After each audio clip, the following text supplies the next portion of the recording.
On to dealing with debt. A large number of Americans are struggling to pay off their credit card balances in full. Matt Scholes, industry analyst at CompareCards.com, is standing by with the stats. Hello to you, Matt. Hi, Angie. Thanks for having me. Paying credit card bills in full builds your credit score, and yet some people are having such a hard time making that happen. What's the reality? Our latest data shows that people are paying their credit card bills in full less often and are feeling less confident these days about being able to pay those bills in full in the future. And that's really troubling considering that we're still in generally pretty good economic times. What are you noticing about women and credit cards? These numbers are particularly bad for women, and that's really troubling because women's margin for error financially is so small.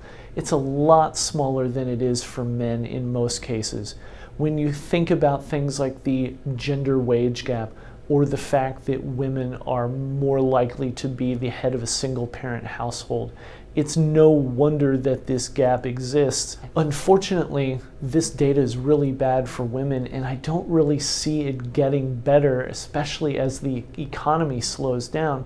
Women's financial margin for error is so small, often a lot smaller than men's for many different reasons, and it's hard to imagine that that financial margin for error, which is pretty small in still good economic times, is going to get any bigger during an economic slowdown. So it's really important for everybody to build that emergency fund, that rainy day fund that they have, but it's especially important for women. What would be some of your takeaway tips, Matt? Job number one for anyone with a credit card is to pay that bill off as soon as you possibly can.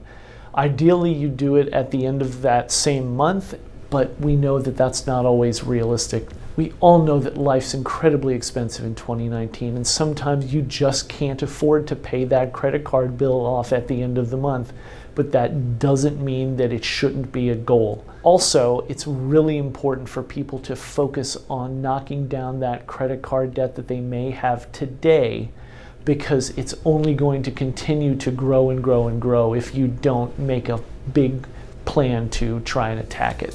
Thank you, Matt. We always enjoy having you here. Thanks, Angie. Always good to talk with you. For more Business First AM, check us out on social media. We're on Facebook, YouTube, and Twitter. And go to businessfirstam.com for where to see our show on TV.